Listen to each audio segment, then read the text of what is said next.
আজকের আলোচ্য বিষয় মতভেদ হওয়ার কারণ। কি বললাম? মতভেদ হওয়ার কারণ সমূহ। ভাই, আমাদের মধ্যে মতভেদ আছে না নাই? এখন ধর্ম নিয়ে কথা বলা অনেক কঠিন ব্যাপার। যদি বলি একজন অমুসলিম যে হিন্দু, সে যদি ইসলাম কবুল করতে চায়, সে মহা বিপদে পড়ে যায় আমাদের মতো মানুষের জন্য। কেন? একটা দৃষ্টান্ত দিয়েই আলোচনা শুরু করব। আমাদের ভারতবর্ষের প্রথম সংবিধান রচনা কে করেছিল জানেন? জানা আছে? বি.আর. আম্বেদকর। কি বললাম? বি.আর.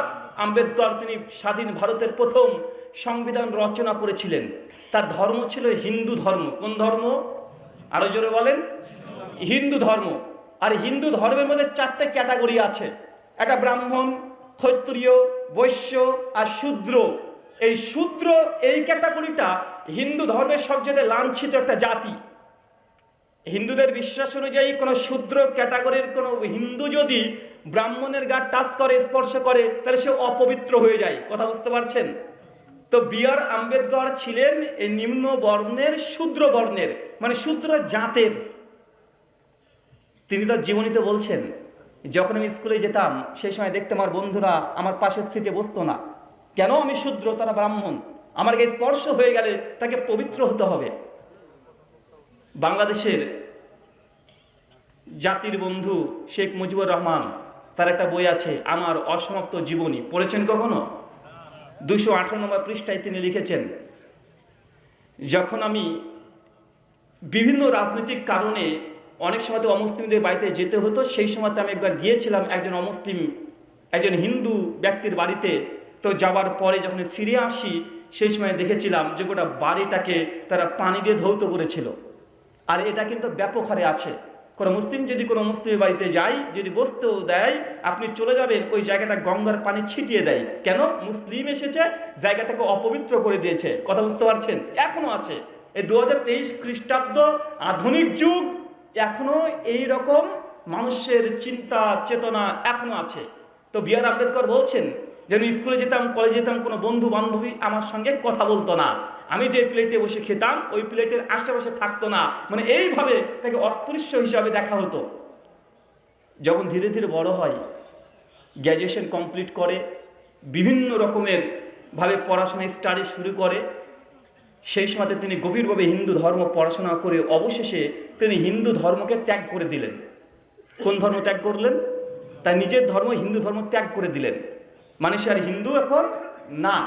সে তখন নিরপেক্ষভাবে তিনি জানতে চাচ্ছেন কোন ধর্মটা সঠিক। পরবর্তী সময় তার একজন কলিগ ছিল মুসলিম, সে তখন তাকে পবিত্র কোরআন একটা উপহার দেয়, গিফট করে, যে আপনি এই কোরআনটা আপনি পড়বেন। কোরআনটাকে পড়ার পরে এবং মুসলিমদের সঙ্গে আরো ঘনিষ্ঠভাবে মেশার ফলে মুসলিম সমাজে যা দেখেছে যে এরা মুসলমান, এরা মসজিদে সবাই কাঁধের সঙ্গে কাঁধ, পায়ের সঙ্গে পা লাগিয়েই সালাত আদায় করে, কোনো ভেদাভেদ এদের মধ্যে নেই। মুসলমান ধর্মের অনেক কিছু দেখে খুব আবেগী হয়ে গিয়েছিলেন। তিনি ঘোষণা করলেন যে আমি ইসলাম ধর্ম গ্রহণ করব। যখন তিনি ঘোষণা করে দিলেন যে আমি ইসলাম ধর্ম গ্রহণ করব, গোটা ভারতবর্ষে তখন তোলপাড় শুরু হয়ে গেছে যে বি.আর. আম্বেদকর হিন্দু ধর্ম ত্যাগ করে ইসলাম ধর্ম গ্রহণ করবে। চারিদিকে খবর পৌঁছে গেছে। এই সময় আমাদের ভারতের জাতির পিতা মহাত্মা গান্ধী, দেখবেন ভারতের টাকাতে মহাত্মা গান্ধীর ছবি আছে। উনি সঙ্গে সঙ্গে বি.আর. আম্বেদকরকে একটা চিঠি লিখলেন, পত্র লিখলেন, যে বন্ধুবর, আমি শুনেছি যে তুমি নাকি হিন্দু ধর্ম ত্যাগ করেছো, তো বেশ ভালো কথা। আবার শুনছি তুমি নাকি ইসলাম ধর্ম গ্রহণ করবে। তো তোমার কাছে ছোট্ট একটা জিজ্ঞাসা, তুমি যে মুসলিম হবে, ইসলাম ধর্ম গ্রহণ করবে, তো কোন মুসলিম হবে? শিয়া মুসলিম না সুন্নি মুসলিম? একটু জানিয়ে বাধিত করিবেন। বিনীত মহাত্মা গান্ধী একটা চিঠি লিখেছে। কথা বুঝতে পারলেন? যেন বি.আর. আম্বেদকরের কাছে কয়েকদিন পরে চিঠিটা চলে আসে। তিনি চিঠিটা পড়ার পরেই তিনিও আশ্চর্য হয়েছেন, কারণ তিনি আমার মতো আপনার মতো এই শুনে শুনে মুসলিম না, বা শুনে শুনে ধর্ম পালন করে না। সংসারে দেখে তিনি অবাক হয়েছেন এবং তার প্রশ্নটা তার অন্তরে গেঁথে গেছে, তাই তো আমি কোন মুসলিম হব? শিয়া মুসলিম না সুন্নি মুসলিম? উনি দিল্লিতে চলে গেছেন, শিয়াদের মসজিদে বড় ইমামের কাছে চলে গেছে, গিয়ে তখন বলছে যে দেখুন, আমি তো ইসলাম ধর্ম গ্রহণ করতে চাই, তখন কোন ইসলাম গ্রহণ করব? শিয়া ইসলাম না সুন্নি ইসলাম? তো আপনার তো শিয়া, তো শিয়া ইসলাম সম্পর্কে আমাকে কিছু আপনি জানান। তখন শিয়ারা একদম তাদের ধর্মীয় বিশ্বাস যা আছে সব কিছু বলতে শুরু করে দিয়েছে। তাদের আকীদা, মানহাজ, আমল সব বলতে শুরু করে দিয়েছে। কিছু বইপত্র তাকে উর্দু ফার্সি ভাষাতে দিয়েছে, তিনি নিয়ে গেলে স্টাডি করেছেন, পড়াশোনা করেছেন। যখন পড়াশোনা শেষ চলে গেছেন সুন্নি একটা বড় মসজিদে, গিয়ে সেই ইমামকে গিয়ে বলছেন যে আমি তো ইসলাম গ্রহণ করতে চাই। তো লোকে বলছে শিয়া হব না সুন্নি হব, আসলে কোন ইসলামটা বিশুদ্ধ সঠিক আমি সেটা গ্রহণ করতে চাই। সুন্নি মুসলমান আলেম তখন তিনি সুন্নি সম্পর্কে বলতে লেগেছেন যে আমরা এই মানি, এইভাবে আমল করি, এইভাবে ইবাদত করি, গট গট করে বলতে শুরু করে দিয়েছে। B.R. আম্বেদকর বিভ্রান্ত হয়ে গেছেন যে দুজনের কথাই তো মজা ঠিকই আছে, দুজনই তো কোরআন হাদিস থেকে দলিল দিচ্ছে। তিনি অবাক, তাকে কিছু বইপত্র দিয়েছে, তিনি বইপত্র নিয়ে এসে বাড়িতে পড়াশোনা করেছেন। দীর্ঘদিন পড়াশোনা করার পরে তিনি সিদ্ধান্ত নিয়েছেন তিনি ইসলাম ধর্ম গ্রহণ করবেন না। কথা বুঝতে পারলেন? ইসলাম ধর্ম গ্রহণ করেনি B.R. আম্বেদকর। আরো স্টাডি করার পরে তিনি ধর্ম গ্রহণ করলেন বৌদ্ধ ধর্ম, যেখানে কোনো ঈশ্বর বলে কেউ নাই, শুধু কিছু নৈতিকতার উপরে ধর্মটা টিকে আছে। এখন আপনার কাছে আমার প্রশ্ন, B.R. আম্বেদকর যদি ইসলাম গ্রহণ করে ফেলতো, তাহলে ভারতবর্ষের মুসলিমদের বুকের সেনা একদম এত বড় করে বলতো যে ভারতবর্ষের প্রথম যিনি সংবিধান রচনা করেছেন তিনি মুসলিম B.R. আম্বেদকর, বলতে পারতো কি পারতো না? কিন্তু তিনি ইসলাম গ্রহণ করেনি। এই ইসলাম গ্রহণ না করার পেছনে বাধা কি ছিল বলেন তো? কি ছিল? মতভেদ, মতনৈক্য, এটা ছিল মূল কারণ। ঠিক এইরকমই ঘটনা হাজার অমুসলিমের জীবনীতে আছে। অনেক অমুসলিম মুসলিম হওয়ার পরে বিভ্রান্ত হয়ে গেছে, যেন ইসলাম ধর্ম গ্রহণ করেছে, এক একজন এক এক কথা বলে, কে বলে এটা করো, কে বলে ওটা করো, কে বলে সেটা করো, এই এসে বিভ্রান্ত হয়ে আবার পরবর্তী সময় আবার নিজের ধর্মে চলে যায় অথবা নাস্তিক হয়ে যাচ্ছে। এমন অসংখ্য মানুষ আছে। চলুন আপনাদের শুধুমাত্র আমি আলোচনা করে বোঝানোর চেষ্টা করব মতনৈক্য হওয়ার কারণ। মতনৈক্যর প্রথম কারণ হচ্ছে বোধের বিপন্নতা। কি বললাম? বোধের বিপন্নতা সহজ বাংলাতে বললে হবে যে বুঝার কম বেশি। মানে একই দলিল একজন আলেম এক বুঝেছে, আরেকজন আলেম আর এক রকমের বুঝেছে। কথা বুঝতে পারছেন? আলোচনা একটু গভীর সূক্ষ্ম হবে, কারণ আমি এখানে বোঝানোর চেষ্টা করছি যে আহলে হাদিস সমাজে আমল সম্পর্কে জানে না, সুন্নাত সম্পর্কে জানে না, বিদাত সম্পর্কে জানে না, শিরিক সম্পর্কে জানে না, এমন কোনো মানুষ পাওয়া খুব মুশকিল আছে। তাই আমি বিশেষ করে এটাকে বোঝানোর চেষ্টা করছি যে আমাদের মধ্যে এত মতনৈক্য কেন হয়। প্রথম যে কারণ বোধের বিপন্নতা, বুঝের কম বেশি। মানে আমি এক বুঝেছি, সে এক দেখাচ্ছে একই হাদিস একই আয়াত দিয়ে তিনি উল্টো বুঝেছেন। হয় কি হয় না? কথা বলেন। এই জন্যই মতনৈক্য, মতভেদ সৃষ্টি হয়ে যায়। আর যখনই মতভেদ সৃষ্টি হয়ে যায় তখন দূরত্ব বাড়তে থাকে, আর যত দূরত্ব বাড়ে তত রেষারেষি বেড়ে যায়, তত হিংসা বেড়ে যায়, তত আক্রোশ বেড়ে যাচ্ছে। এটা মুসলিমদের প্রথম সমস্যা। একটা উদাহরণ দিলে বুঝতে পারবেন। বাংলাদেশে দেখবেন জগৎ বিখ্যাত বাংলাদেশের বক্তা একজন আছে, কথায় কথায় দেখবেন যার তার বউকে অটো তালাক দিয়ে দেয়। আছেন একজন, একদম কালো চশমা পরে থাকে, শরীর স্বাস্থ্য বেশ ভালোই আছে, যখন তখন যাকে তাকে একটু পান থেকে চুন খসলে ওকে কাফের, পরিষ্কার কাফের। বউ তালাক, অটো তালাক, অনেক কিছু দিয়ে দেয়। আছে না ভাইজান? তার একটা ভিডিও দেখছিলাম, উনি চিৎকার মেরে চ্যালেঞ্জ করে বলছে যে ব্যক্তি নবীজিকে নূর বিশ্বাস করে না সে কাফের, কাফের, 100 ভাগ কাফের। ভাই কথা আছে না নাই বাংলাদেশে? এটা বেশি, মানে নবীজিকে নূরের তৈরি না মানলে কাফের। এই ফতোয়া বাংলাদেশে সবচেয়ে বেশি, এখন সবচেয়ে বেশি আছে, এটা আমরা দেখতে পাচ্ছি। আসলে এখানেও বোধের বিপন্নতা ঘটেছে, বুঝের কম বেশি ঘটেছে। কেমনভাবে ঘটেছে? উনি কিন্তু চ্যালেঞ্জ করছে যে নবীকে নূর মানে না, সে কাফের, কাফের, কাফের, পরিষ্কার। আসলে এই কথা কিন্তু ঠিকই বলছে, যে আলফাজগুলো বলেছে, মুখ দিয়ে যে শব্দ চয়নগুলো করেছে, কথা কিন্তু ঠিকই বলেছে যে নবীকে নূর মানে না সে কিন্তু কাফেরই হবে। কেন? কারণ আল্লাহ কিন্তু কোরআন মাজিদে নবীকে নূর হিসেবে ঘোষণা করেছেন। সূরা মাইদা 5 আয়াত নম্বর 15 আল্লাহ বলছেন কদ জাকুম মিনাল্লাহি নূর ওয়া কিতাবুল মুবিন, আমি তোমাদের নিকটে একটা কিতাব দিলাম, মানে আল কোরআন, আর একটা দিলাম নূর। এই নূরের তাফসীর করতে গিয়ে ইমাজউদ্দিন ইবনে কাসির রাহিমাহুল্লাহ তিনি বলছেন নূর ইয়ানি মুহাম্মদুর রাসূলুল্লাহ সাল্লাল্লাহু আলাইহি সাল্লাম। একদম জমহুর মুফাসসিরিন তার নূর অর্থ করেছেন এখানে নবীকে বলেছেন। কথা কি বুঝতে পারছেন ভাইজান? তাহলে বোঝা গেল কোরআন মাজিদে কি আছে? নবীজি নূর। আর চ্যালেঞ্জ কি করেছে? যে নবীকে নূর মানে না সে কাফের। ফতোয়া ঠিক আছে না নাই? ফতোয়া কিন্তু ঠিক আছে, চ্যালেঞ্জও কিন্তু ঠিক আছে, কিন্তু জনসাধারণকে দৃষ্টি কিন্তু অন্যদিকে ঘুরে দিচ্ছে। এটা চ্যালেঞ্জ করার পরে বলছে নবী যেমন নূরের তৈরি, এদিকে তৈরি শব্দ হুজুর যোগ করেছে। কথা মনে বুঝতে পারলেন না?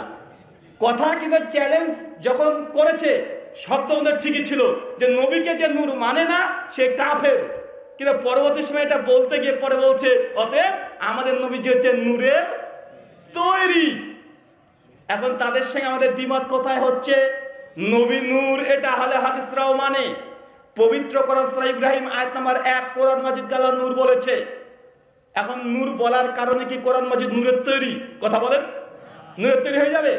এখন আমরা দেখছি, পরিষ্কারভাবে দেখছি যে জাবুরকে, ইঞ্জিলকে, এইগুলোকে পবিত্র কোরআন সূরা মাইদা 44 নম্বর আয়াতে জাবুর এবং ইঞ্জিলকে আর তওরাতকে নূর বলেছে আল্লাহ।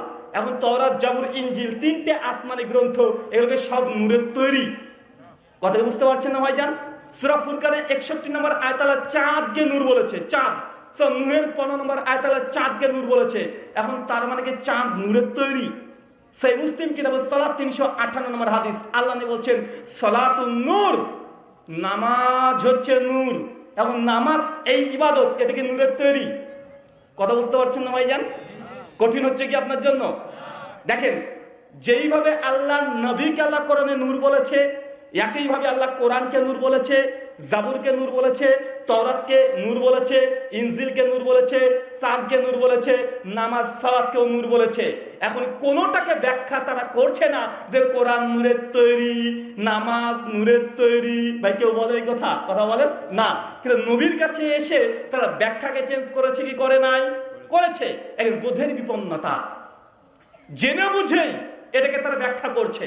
ওরাও জানে যে কোরআনে কোনো জিনিসকে নূর বললেই নূরের তৈরি হয় না। সঠিক ব্যাখ্যা কি? সমস্ত মুফাসসিররা লিখছে কোরআনকে আল্লাহ নূর বলার কারণ, নূর মানে হচ্ছে আলো, নূর মানে জ্যোতি। এই নূর হেদায়েতের নূর, মানুষকে হেদায়েতের পথ দেখাবে কোরআন। এই জন্য কোরআনকে সিফাতগতভাবে বলা হয়েছে কি? নূর। জাবুরকে কেন নূর বলা হয়েছিল? সেই সময় দাউদ আলাইহিস সালামের যারা অনুসারী ছিল তাদেরকে জাবুর, এই গ্রন্থ মানুষকে জান্নাতের রাস্তা দেখাতো। তাওরাতকে একই উদ্দেশ্য, চাঁদ মানুষকে রাত্রিবেলাতে আলো দেয়, সালাত মুমিনকে হেদায়েতের পথে নিয়ে যায়। এই জন্য সালাতকেও নূর বলেছে, জান্নাতে যাওয়ার জন্য একটা হেদায়েতের মাধ্যম। কিন্তু সব ব্যাখ্যা তারা আমাদের সঙ্গে একমত। এই জায়গাতে এসে উল্টে গেছে কি যায় নাই? এই যে বোধের বিপন্নতা। আর এই কারণে মুসলিম সমাজে সব চাইতে বেশি মতভেদ হয়েছে, সব চাইতে। শুধু হানাফির সঙ্গে আহলে হাদিস এমনটা নয়, আহলে হাদিসদের সঙ্গে আহলে হাদিসদের যতগুলো বিরোধ দেখতে পাচ্ছেন মাসালাই, সবগুলো একই হাদিসের উপরে ভিত্তি করে। এখন একদিনে চাঁদ দেখবে সৌদি আরবে, গোটা বিশ্ব এখন ঈদ করবে কি করবে না। দেখেন হাদিস কিন্তু একটাই, দুইজন দুই রকম দলিল পেশ করছে। আছে না নাই? আছে না নাই? আছে। মানে যতগুলো মতভেদ দেখবেন, দলিল কিন্তু একটাকে সামনে রেখে এই আলোচনাগুলো করা হয়। আল্লাহ সুবহানাহু ওয়া তাআলা তুমি এই কথাগুলো বোঝার তৌফিক দান করো। সকলে বলি আল্লাহুম্মা আমিন। তার মানে কি সমস্ত মতভেদকে আমরা একজোট করতে পারবো? সম্ভব নয়। কেউ যদি বলে কোনো মতভেদ থাকবে না, এটা সবচেয়ে বড় মিথ্যা কথা হবে। কেন আল্লাহ নবী তিনি বলে গেছেন, জামে তিরমিজি কিতাবুল ফিতান হাদিস না 2676, আল্লাহ নবী বলেছেন আমার মৃত্যুর পর ইখতিলাফুন কাসীরা, অনেক বড় বড় মতনৈক্য হবে, অনেক বড় বড় মতভেদ হবে। ইখতিলাফুন কাসীরা, অনেক বড় বড় মতনৈক্য, ছোট ছোট মতনৈক্য নয়। নূরের তৈরি না মাটির তৈরি ছোট মতনৈক্য। কথা বুঝতে পারছেন না ভাইজান? কিন্তু আল্লাহ নবী বলছেন আমার মৃত্যুর পর ইখতিলাফুন কাসীরা, অনেক বড় বড় মতভেদ তোমরা দেখতে পাবে, আর তোমরা এই মতভেদ করবে। তখন আল্লাহ রাসূল বলছেন ফালাইকুম বিসুন্নাতি, এই মতভেদ থেকে বেরিয়ে আসার জন্য তোমাদের কাজ হবে আমার সুন্নাতকে একদম আঁকড়িয়ে ধরো, মারির দাঁত দিয়ে আঁকড়িয়ে ধরো। সামনের দাঁত দিয়ে যদি ধরেন ছুটে যেতে পারে, মারির দাঁত দিয়ে আঁকড়ে ধরতে হবে। ফালাইকুম বিসুন্নাতি ওয়া সুন্নাতে খুলাফার রাশিদিন ওয়া মাহাদিন, এবং আমার 4 খলিফা যাদেরকে থুয়ে গেলাম এদের সুন্নাতগুলোকে তোমরা আঁকড়িয়ে ধরো। তার মানে বোঝা যাচ্ছে নবী বলছেন মতভেদ হবে, মতনৈক্য নিশ্চিত হবে। কেউ যদি বলে মতভেদ হবে না, সমস্ত মুসলিম এক হয়ে যাবে, এটা কখনো সম্ভব নয়। এটা হবে একটা সময় যখন নবী ঈসা আলাইহিস সালাম আসবেন, তার খিলাফতের সময় তার তরবারির জোরে সমস্ত মুসলিমকে এক পতাকা নিচে নিয়ে আসবেন। তার আগে সম্ভব নয়। কথা বুঝতে পারছেন না ভাইজান? তার মানে মতভেদ এটা কি হবে, এই মতভেদটাকে মেনে নিয়েই আমাদেরকে সঠিক রাস্তা বেছে নিতে হবে। মতভেদকে সামনে রেখেই, কারণ এটাই বাস্তব। আপনি যত আবেগ দিয়ে কথা বলেন যে সমস্ত মুসলিম আমরা এক প্ল্যাটফর্মে আসবো, এটা এই মুহূর্তে সম্ভব নয়। সুনান আবু দাউদ কিতাবুস সুন্নাহ হাদিস নাম্বার 4597, মাশহুর হাদিস, সকলে জানি। আল্লাহ নবী বলছেন যে বনী ইসরাইল বিভক্ত ছিল 72টি দলে, আর আমার উম্মত বিভক্ত হবে 73টি দলে। হাদিস জানি কি জানি না? জানি তো। আল্লাহ নবী এরপরে বলছেন কুল্লুম ফিন্নার, প্রত্যেক দল যাবে জাহান্নামে। যত দল দেখছো সব দল যাবে জাহান্নামে, ইল্লা মিল্লাতুন ওয়াহিদা, শুধুমাত্র একটা দল, এটা যাবে জান্নাতে। তার মানে বোঝা যাচ্ছে দল কটা হবে? 73টা। এখন যদি বলেন না না না না মুসলিমদের দল করা যাবে না, বা দল এটাকে সব এক করে নিব, এটা কি সম্ভব? এটা করতে হবে না, অটোমেটিক দল হয়ে যাবে, অটোমেটিক হয়ে যাবে, এক করতে পারবেন না। নবী বলছেন 73 মধ্যে 72 যাবে জাহান্নামে, আর একটা দল যাবে জান্নাতে। সাহাবীরা বসেছিলেন না, সাহাবীর সঙ্গে সঙ্গে প্রশ্ন করেছেন, মান ইয়া রাসূলুল্লাহ, আল্লাহ নবী সবাই জাহান্নামে যাবে, সব দল জাহান্নামে, তো জান্নাতি যে দল, এই দল কারা? কারা সে জান্নাতি দল? তাদের পরিচয় আমাদেরকে জানিয়ে দেন। আল্লাহ নবী তখন বলছেন, মানা আলাইহি ওয়াস সাহাবী, তারা হচ্ছে আমাকে যারা মেনে চলেছে একদম নির্দ্বিধায় নিঃসংকোচে, যারা আমাকে মেনে চলেছে, ওয়াস সাহাবী, এবং আমার সাহাবীদের পথ অনুসরণ করে চলেছে, এরা হচ্ছে জান্নাতি কাফেলা। তার মানে কি বুঝতে পারলাম ভাইজান? আমরা এখান থেকে বুঝলাম মুসলিমরা ভাগ হবে, এটা 100%, এক করতে পারবেন না, এটা 100%। তবে এই সমস্ত দলের মধ্যে থেকে জান্নাতি দল, এটা আপনাকে বেছে নিতে হবে। তার বৈশিষ্ট্য কি? আল্লাহ নবী প্রথমে দুটো বৈশিষ্ট্য দিয়েছে। একটা, ফালাইকুম বিসুন্নতি, যখন বিরোধ দেখবে আমার সুন্নাতের দিকে মুখ ফিরিয়ে নাও, মানে সুন্নাতের কাছে চলে আসো, সুন্নাতের ছায়া তলে তুমি আশ্রয় নাও।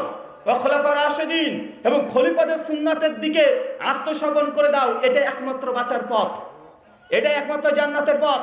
আর দ্বিতীয় হাদিসে বলছেন, ফালাইকুম বিসুন্নতি, আমার সুন্নাতকে আঁকড়ে ধরো, মা আনা আলাইহি ওয়াস সাহাবী, মানে আমাকে মেনে চলো, আর আমার সাহাবীদের যারা আছে তাদের পথ অনুসরণ করো, এটা হচ্ছে জান্নাতি কাফেলা। মানে এখানে টোটাল 3টে সিফাত পেয়েছি জান্নাতি দলের। কয়টা? কথা বলেন, কয়টা? 3টা। এক, নবীর আনুগত্য, বিরোধ হলেই কোনো দিকে তাকানোর দরকার নেই। কত বড় হুজুর কি বলেছে, কত বড় মুফাসসিরে কোরআন কি বলেছে, 20 বছর ধরে মাদ্রাসায় শিক্ষকতা করছে, বা ডক্টর জাকির নায়েক বলেছে, যার দ্বারা 1 লক্ষ মানুষ হিদায়াতের পথে এসেছে, এইসব দলিল তখন দলিল নয়, দলিল ওটাই আল্লাহ নবী কি করেছেন, নবীর দিকে ফিরে আসতে হবে। তারপর 4, খলিফার আমলের দিকে তাকাতে হবে। খলিফার দিকে না পেলে তারপর যত সাহাবী আছে, জমহুর সাহাবাদের মতবাদ কি ছিল, আমরা যদি এখানে ফিরে আসি, তবে সেটা নাজাত প্রাপ্ত দল, ফেরকায়ে নারজি, জান্নাতি দল। এ ব্যতীত আবেগ দিয়ে যদি কোনো কিছু বিশ্লেষণ করে, এটা আপনার জন্য ভুল হবে। এটা আপনার জন্য কি হবে? এটা ভুল হবে, অবধারিত ভুল হবে। আমরা এটা আপনাদেরকে বুঝাতে পারি না। আমরা আপনাকে এই কথা বলছি না যে আপনাকে আহলে হাদিস হতেই হবে, আপনাকে শুধু বৈশিষ্ট্য বলছি। বৈশিষ্ট্য পরে যে থাকবে, কোন হানাফি নামধারী হানাফি যদি কোরআন এবং হাদিস মেনে চলে, যখনই কোরআন হাদিসের বিরুদ্ধে চলে যায়, সেই কোরআন হাদিসটাকে গ্রহণ করে, কিন্তু নামে বলে আমি হানাফি, ওই ব্যক্তিও ফেরকায়ে নারজি জান্নাতি দলের অন্তর্ভুক্ত হবে। আর কোন আহলে হাদিস যদি দাবি করে যে আমি আহলে হাদিস, কিন্তু কোরআন সুন্নাহর বিরুদ্ধে, বা কোরআন হাদিস একদিকে মজবুত দলিল আছে, আর একদিকে দুর্বল জাইদ দলিল দিয়ে যদি কোনো আমল বা ইবাদত বা কর্ম করে, সে যত বড় আহলে হাদিস নিজেকে দাবি করুক না কেন, তারপরেও ফেরকায়ে নারজির যে সিফাত, যে বৈশিষ্ট্য, যে তার মধ্যে নাই। কঠিন হচ্ছে কথাগুলো। আমরা অনেকে মনে করছে আহলে হাদিস মানে আমরা জান্নাতি দল। নাম আছে আহলে হাদিস, বিড়িখোর আছে না নাই? বলছি আমি আহলে হাদিস, নামাজ আসে না, আছে না নাই? আহলে হাদিস বিয়ে করতে গেছে, সহি আকীদার মেয়ে ছাড়া বিয়ে করবো না, বিয়ে করতে গিয়ে বলছে আগে আরন 15 লিখেন, আছে না নাই? এরকম আহলে হাদিস আছে না ভাইজান? আহলে হাদিস রাত্রিবেলাতে দিনী বোনের সঙ্গে গল্প করছে ফেসবুকে, এরকম দেখেছেন না ভাইজান? অনেকে প্রশ্ন করেছে যে আল্লাহ কোরআনে সূরা হাজের ৭৮ নম্বর আয়াতে আল্লাহ বলে দিয়েছেন নবী ইব্রাহিমের মুখ দ্বারা যে সাম্মাকুল মুসলিমিন, যে তোমাদের নাম রাখা হয়েছে মুসলিম। আল্লাহ কোরআনে সূরা আলী ইমরান ১০২ নম্বর আয়াতে বলেছেন বিআন্না মুসলিমুন, তোমরা সাক্ষী থাকো তুমি মুসলিম। কোরআনে তো ১৫-এর অধিক আয়াত আছে যে আল্লাহ আমাদের নাম রেখেছে মুসলিম, কিন্তু আপনারা আহলে হাদিস করে তো আরেকটা দল তৈরি করে ফেললেন। আছে না নাই? কথা বলেন, আছে না নাই? এমন যুবক কিন্তু আছে, তাদের সঙ্গে আমাদের কোনো দ্বিমত কিন্তু নেই। তারা কিন্তু আমাদের মতো ইসলাত আদায় করে, আমাদের আকীদা মানহাজ তারা ফলো করে। শুধু এই জায়গাতে এসে এই যুবকের মাথায় এই প্রশ্ন ঢুকে গেছে যে আমরা আহলে হাদিস এই নামটা দিয়ে দিলে এটা তো আর একটা দল ফিরকা তৈরি হয়ে গেল। আছে না নাই? আচ্ছা, এই মজলিসে কেউ আছেন? যদি থাকেন একটু হাত তোলেন তো। মাশাআল্লাহ, একজন আছেন। আর কেউ আছেন? দুজন আছেন। ভাই একজন চলে আসেন, যে বেশি জানেন সে আসেন, সামনে একটু আসেন, মানে কথা বলতে পারবেন, ভয় পাবেন না। আরে ভাই মারবো না, আমি তো ইন্ডিয়ার মানুষ রে ভাই, বাংলাদেশের মানুষ, বগুড়ার মানুষ, দই খেয়ে থাকেন আপনারা। আপনাকে আমি কিছু বলতে পারি? এমনি তো ভয়ের মধ্যে থাকি। ভাই আসেন, চলে আসেন একজন। আরে আসেন রে ভাই, আসেন, ভয় নাই।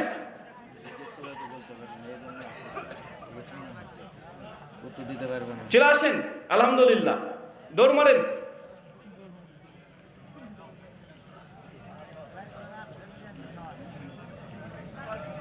আরে ভাই এটা তো আমাদের ঘরের সমস্যা না ভাইজান। আমাদেরই যুবক আমাদের আলোচনা শুনে, আমাদের শাইখদের বই পড়ে তারা আকীদা চেঞ্জ করেছে, নামাজ চেঞ্জ করেছে, আকীদা চেঞ্জ করেছে, কিন্তু এই জায়গাতে দ্বিমত হয়ে যাচ্ছে, তাই না ভাইজান? তার জন্য তাদেরকে ডাকলাম। ওয়ালাইকুম আসসালাম। ভাই নাম কি আপনার? মোহাম্মদ রাসেল। আপনার নাম ভাই? ওয়ালাইকুম আসসালাম। মোহাম্মদ মিজান। আপনার নাম রাসেল। আচ্ছা, আপনাদের দাবি কি? মানে এটা কি আপনারা মনে করেন যে আমাদের নাম মুসলিমই হওয়া উচিত, আহলে হাদিস নাম রাখা উচিত নয়? এটাই একমত। আচ্ছা, মানে আমাদের নাম মুসলিম হওয়া উচিত, আহলে হাদিস পরিচয় দেওয়া উচিত নয়। তো আপনার নাম কি বললেন? তো মিজান নাম কেন আপনার? আমাকে চেনার জন্য। আরে সবার নাম তো মুসলিম। আচ্ছা, মিজান নামটা কে রেখেছে? এটা আমার পিতামাতা। আপনার বাবা রেখেছে। আর মুসলিম নামটা কে রেখেছে আপনার? আল্লাহ কোরআনে। তো আল্লাহর নাম দেওয়া পরিচয় দিয়ে না দিয়ে বাপের নামে পরিচয় দিলেন কেন?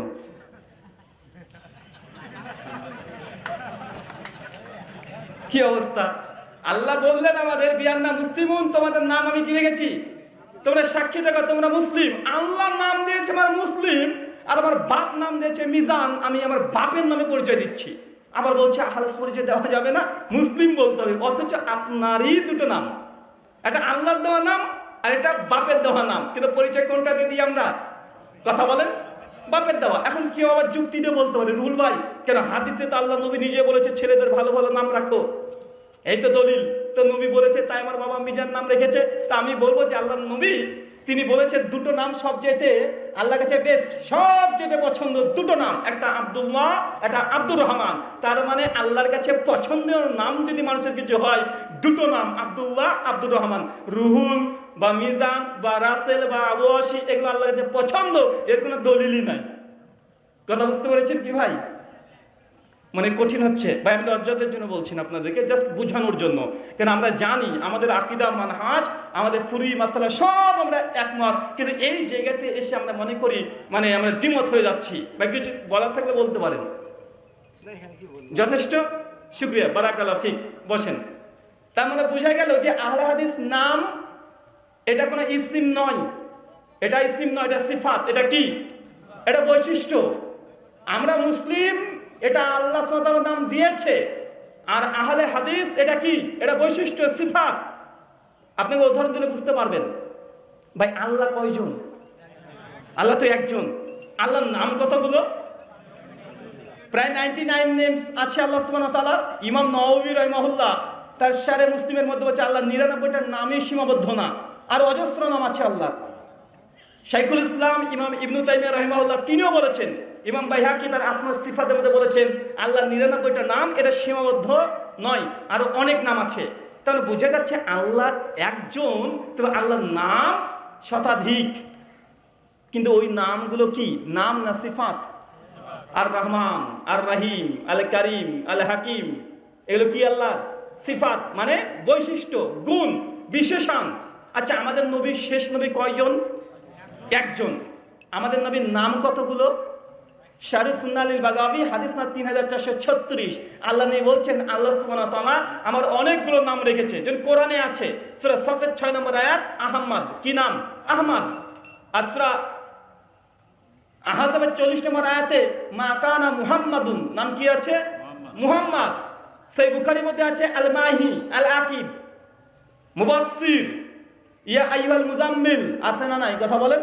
সবগুলো আল্লাহর নবীরই নাম, তবে এই নামগুলো বিশেষণ। কি এগুলো? কথা বলেন। এগুলো বিশেষণ, সিফাত, গুণ, অ্যাট্রিবিউটস। তার মানে বুঝে গেল আল্লাহ একজন, নাম অনেক, নবী একজন, নাম অনেক। এই কোরআন মাজিদ কয়টা? কোরআনের নাম কয়টা? শতাধিক কোরআনের নামও আছে। কোরআনুল কারীম, কোরআনুল হাকিম, কোরআনকে ফুরকান বলা হয়, আছে না নাই? তেমন বুঝে যে কোরআন একটা, কোরআনের নামও অনেক। নবীর যারা সাহাবী ভাই, তারা মুসলিম কি মুসলিম না? কে তাকে সাহাবী কেন বলছেন? দেখেন সিফাত, বৈশিষ্ট্য কেন। আবার কোরআনে আল্লাহ সুবহানাহু ওয়া তাআলা সাহাবীকে আবার দুই ভাগে ভাগ করে দিয়েছে, মুহাজির ওয়া আনসার। সূরা তাওবা আয়াত নম্বর 100। কোরআনে আল্লাহ সুবহানাহু ওয়া তাআলা আমাদের নাম শুধু মুসলিম রেখেছে এমনটা নয়, অনেক নাম আল্লাহ রেখেছে। কদ আফলাহাল মুমিনুন, সূরা মুমিনুনের 1, 2, 3 নম্বর আয়াত। আল্লাহ আমাদেরকে কি নামে রেখেছে? কি নামে রেখেছে? মুমিনুন, মুত্তাকি, হিজবুল্লাহ, অনেক আল্লাহ নাম রেখেছে। কোরআনে মুসলমানকে আল্লাহ কমপক্ষে 20-এর অধিক নাম আল্লাহ নিজে স্বয়ং দিয়েছে। তাই যদি আমরা বলি শুধু যে আমাদের নাম মুসলিম, তার মানে কোরআনের ওই সমস্ত আয়াতগুলোকে অস্বীকার করা হচ্ছে কি হচ্ছে না? হচ্ছে কি হচ্ছে না? হচ্ছে। তাই ভাই এই জিনিসটাকে আগে বোঝার চেষ্টা করেন। আহলে হাদিস এটা নাম নয়, এটা গুণ। এটা কি? গুণ। যে আল্লাহর নবী বলছেন যে 73টা দল হবে, 72 যাবে জাহান্নামে। ভাই 73টা দল কাদের মধ্যে হবে? মুসলমান না হিন্দু? মুসলমান। তো 72 যারা জাহান্নামে যাবে তারা মুসলমান না হিন্দু? তো জাহান্নামে কারা যাচ্ছে? আবার বলেন, জাহান্নামে কারা যাবে? 73 দলের মধ্যে 72 ক্যাটাগরির মুসলিমরা জাহান্নামে যাবে। জান্নাতে যে দলটা যাবে নবী বলছেন সে দলের নাম কি বলেছে? হুয়া মুসলিম তাই বলেছে? তা তো বলেনি। কি বলেছে? বৈশিষ্ট্য বলে দিয়েছেন, নাম বলেননি। মা আনা আলাইহি ওয়া সাহাবী, যারা আমাকে মেনে চলেছে, আমার সাহাবীকে মেনে চলেছে, এরা জান্নাতি। মানে এখানে কি আছে? নাম না বৈশিষ্ট্য? নাম না বৈশিষ্ট্য? বৈশিষ্ট্য আছে। আর এই বৈশিষ্ট্যকে সামনে রেখেই যে মা আনা আলাইহি ওয়া সাহাবী, এই দুটোকে জামে মানে করে দিয়েছে মুহাদ্দিসগণ।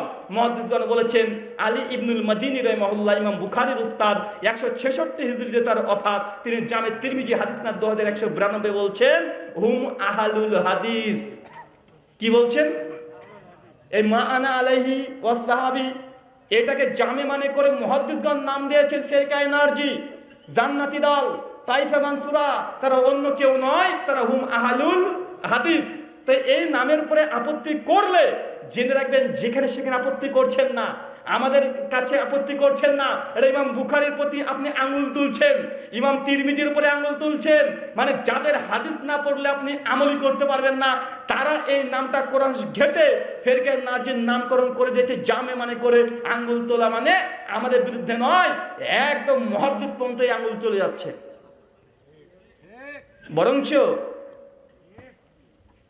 শুআবুল ঈমান লিল বাইহাকি হাদিস না 1741, আল মুস্তাদরাক প্রথম খণ্ড 88 পৃষ্ঠা, আল্লামা আলবানী রাহিমাহুল্লাহ তার সিলসিলা হাদিসে সহিহা হাদিস নাম্বার 280 রিওয়ায়াত নিয়ে এসেছেন আবু সাইদ খুদরি থেকে।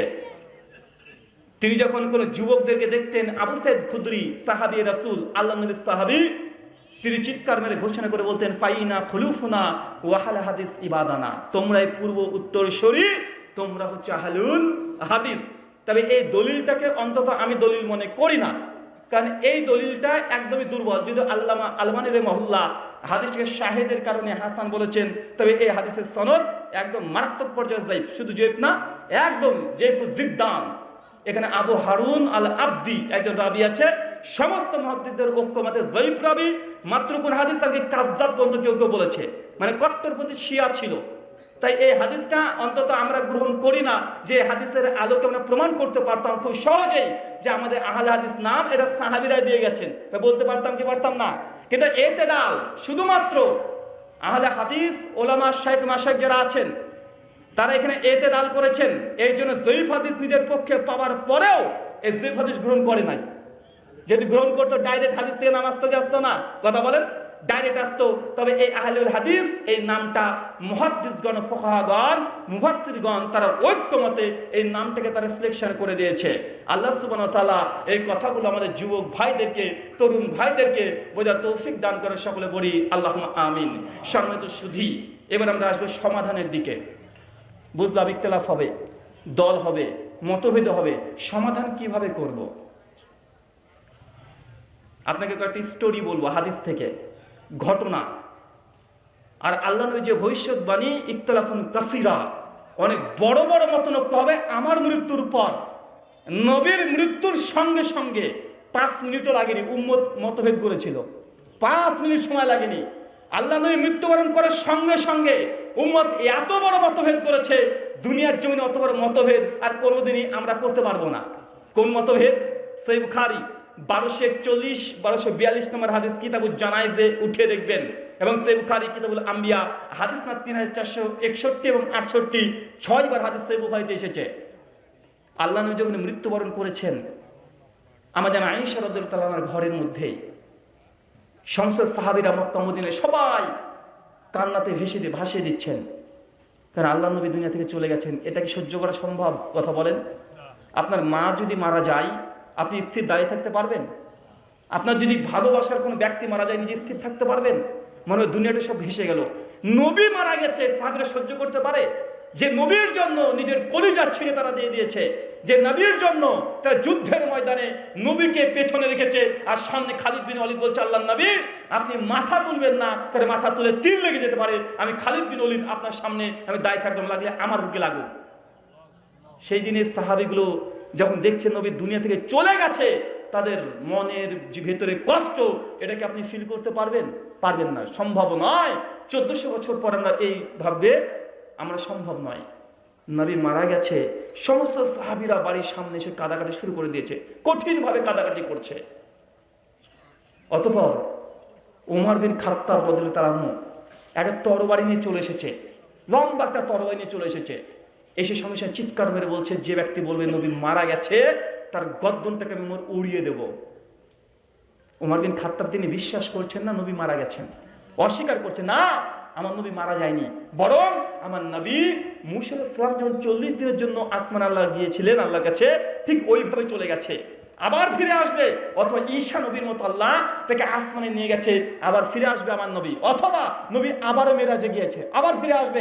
নবী আমার মৃত্যুবরণ করতে পারে না। কে বলছে এই কথা? ওমর বিন খাত্তাব রাদিয়াল্লাহু তাআলা আনহু, তিনি এই কথা বলছেন, নবী মারা যায়নি, যে বলবে মারা গেছে তার গর্দনটাকে উড়িয়ে দেব। চিন্তা করেন, এই কথা যখন শুনেছে সাহাবীরা মাথা নিচু করে একটা টু শব্দ করছে না, ভীত সন্ত্রস্ত ওমরের ভয়ে। আর হৃদয়ের মধ্যে থেকে রক্তক্ষরণ হচ্ছে, চোখের পানি অঝর ঝরে বৃষ্টির মতো পড়ে চলে যাচ্ছে, কোনো কথা বলছে না। একদিকে দুঃখ, কষ্ট, বেদনা, কিন্তু প্রকাশ করতে পারছে না ওমরের ভয়ে। আবু বকর রাদিয়াল্লাহু তাআলা আনহু তিনি আল্লাহর রাসূলের মৃত্যুর খবর জানতেন না। তাকে যখন জানানো হলো, তিনি উটের পিঠে চড়ে সঙ্গে সঙ্গে চলে এসেছেন। এসে দেখছেন বাড়ির সামনে চারিদিকে মানুষ কাঁদাকাটি করছে, শোক। আবু বকর রাদিয়াল্লাহু তাআলার সঙ্গে সঙ্গে আম্মা জান আয়েশার ঘরের মধ্যে প্রবেশ করলেন। দেখছেন আল্লাহ নবীর শরীর মুবারক শায়িত আছে, চাদরটাকে মুখ থেকে সরালেন, দেখছেন সত্যি আল্লাহ রাসূল মারা গেছেন। কপালে গিয়ে আস্তে করে একটা চুম্বন করলেন।